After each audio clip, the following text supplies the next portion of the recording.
mas naniniwala sila na ito ay makakapag-improve ng skills ng bata kung ang gagamitin nilang language is yung first language na kanilang natutunan or ginagamit sa bahay. Next, we have developing schools infrastructures. So this one is all about improving school buildings and ensuring access to computer and internet for digital learning. Halimbawa, itong video presentation, we are using this for the digital learning. And we are also using different kinds of digital materials sa ating schools.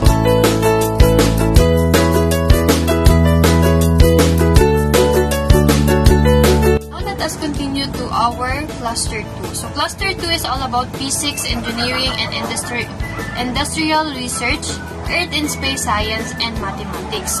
So sa cluster 2, meron tayo dito emphasizing degree, license, and employment opportunities. We have outright grants for peer monitoring and review of RA number 9184 and harnessing science and technology as an independent mover. So, let us tackle this emphasizing degree license. So, ano ba itong emphasizing degree license?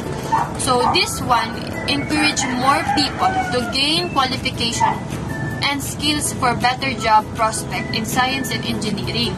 So, ina-encourage nito ang mga pasadong engineers or yung mga bagong graduate na engineers to take board exam para sa better or quality na job opportunities na pwede mong pag-applyan. Next is we have outright grants for peer monitoring. So this one is provides direct financial support to researchers for collaboration and quality assurance. So for example, they are providing funds to universities for projects, providing it for direct funds. Talagang ibinibigay agad nila yung pondo, hindi na nila like pending payments, hindi ganun. They are direct talaga na papasok doon sa universities na napili ng pwede nilang tulungan. So next is review of RA number 9184. So it is a Government Procurement Reform Act or a Philippine law that ensures all government purchase of goods and infrastructure projects done fairly.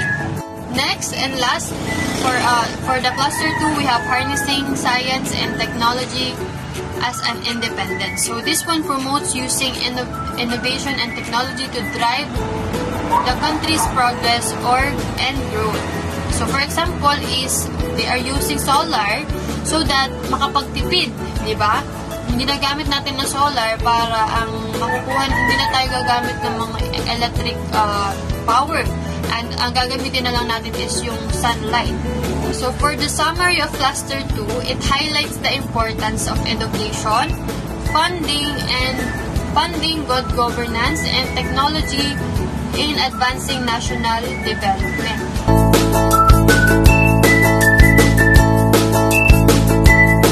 So now let us proceed to the Cluster 3. So Cluster 3 is composed with medical, chemical, pharmaceutical sciences. So ensuring local drug manufacturers, it ensures medicine made in the Philippines meet international safety and quality standards.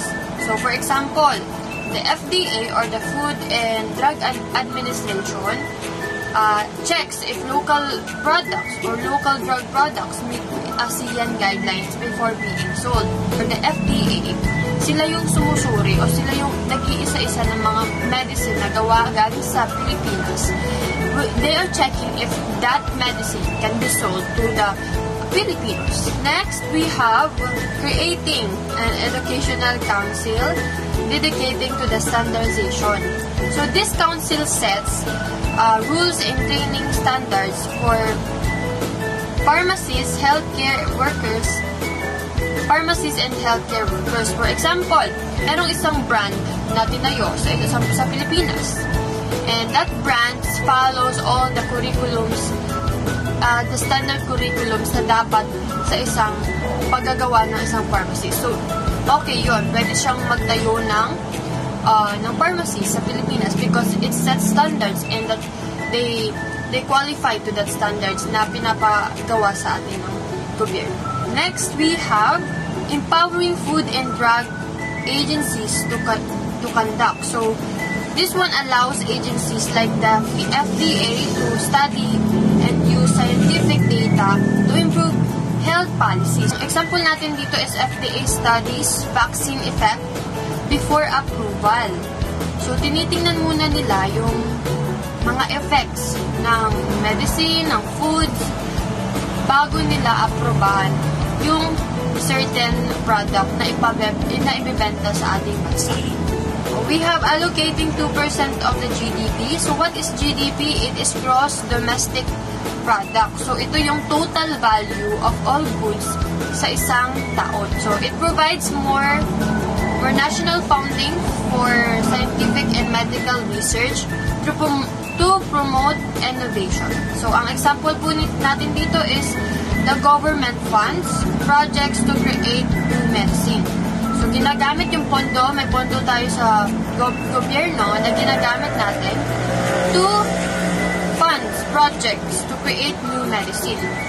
Ang pondo na yun ay pwedeng maging projects sa iba't ibang lugar and pwede din na gamitin upang makakreate tayo ng new medicine for diseases in our country. Last, we have for cluster 3 is legislating a law. So this one creates law to support genetic research that helps understand and treat diseases. So ito naman po, ito yung gumagawa ng batas. So kung makikita natin o mapapansin natin in Senate hearing, we have saw na may mga senador na gumagawa ng batas and they are very connected to this legislating a law because some of them is a law for creating new medicine. So, for the summary of Cluster 3, we have Cluster 3 focus on improving the Philippine medical sector and improving healthcare and research through international standards and genetic studies.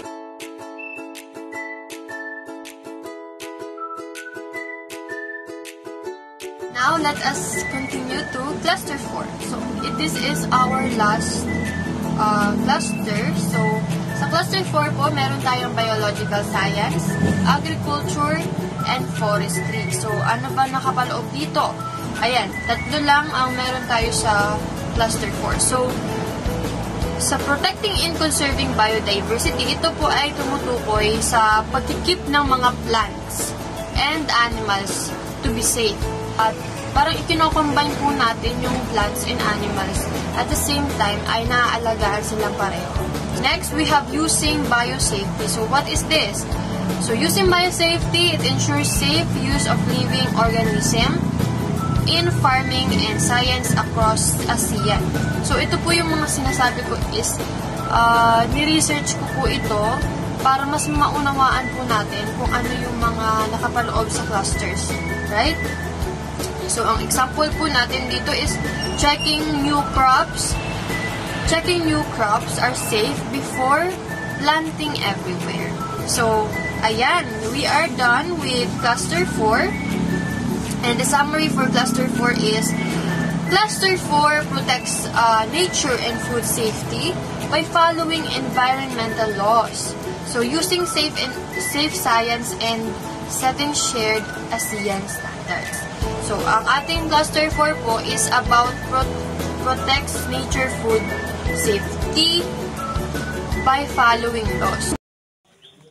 The establishment of the National Science Complex and National Engineering Complex sa UP Diliman po is super important po kasi it serves as the main hub for developing more students and engineers na kailangan talaga ng ating bansa. The goal po nito is to produce highly skilled manpower and quality research studies that can help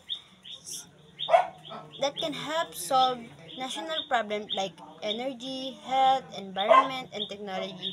In short po, ginawa siya para i-boost po yung science and technology capacity ng Philippines and make us more globally competitive.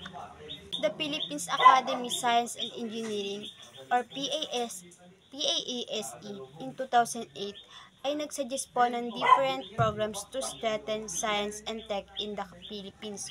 Una po dito yung National Centers of Excellence. Parang top school po siya or institution na magiging model and leader when it comes to science and tech research. Dito din po galing yung best practice and innovation. Pangalawa naman po, manpower and institutional development.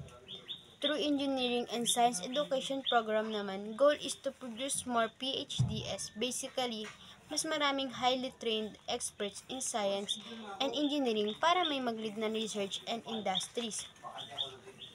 Sa pangatlo naman po, regional R&D center.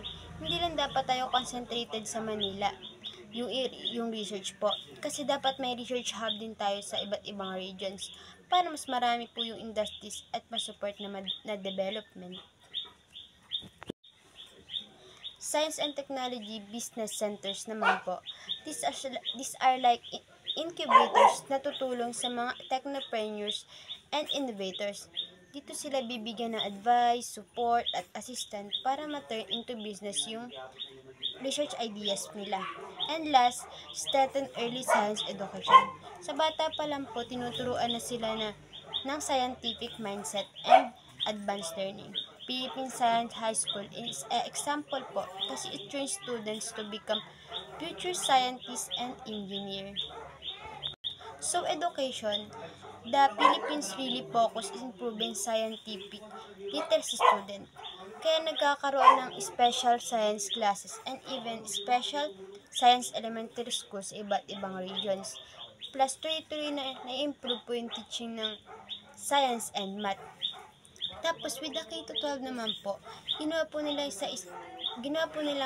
isa sa main track po natin yung STEM sa senior high school. Purpose po nito is to encourage more student na mag-enroll ng science-related courses para po sa future, marami po tayong scientist at saka engineer. The Commission of Higher Education, CHED, launched the Philippines California Advanced Research Institutes Project. Basically, these projects connect universities here in the Philippines with US-based laboratories and research universities. So, ang ginagawa nito, nagko-collab sila ng research project in science, engineering, health, and technology. Parang exchange of knowledge, skills, and resources. With these Filipino researchers get access to advanced facilities and training abroad while the Philippines also contribute ideas and talents. The main goal is to make the country more competitive globally in terms of research and innovation. These are other areas and fields that the country is looking forward to pursue its research and projects. The following are some of them. Una po ay 1. Alternative and safe energy. 2. Utilization of mineral resources. 3. Finding cure for various diseases and illnesses. 4. Climate change and global warming. 5. Increased food production. 6. Preservation of natural resources. 7. Coping with the natural disaster and calamities. And last, infrastructure development. So like, the Philippine Congress made different law about science and technology para may clear structure or guide kung paano i-handle and i-develop yung field sa bansa. These laws serve as our legal framework, meaning sila yung rules and foundation na sinusunod ng government and other sectors. They focus on different themes like environmental protection, healthcare environment, technology innovation, research development. Basically, lahat ng areas na may kinalaman sa progress ng country. Some of these laws are also connected sa international treaties with organizations like the United Nations, UNESCO, and ASEAN kasi kailangan din natin maki-align sa global and standard. National goals, meaning kung ano yung long-term dreams or priorities ng bansa like progress, innovation, and sustainability. International treaties naman, which are agreements with groups like UN or ASEAN.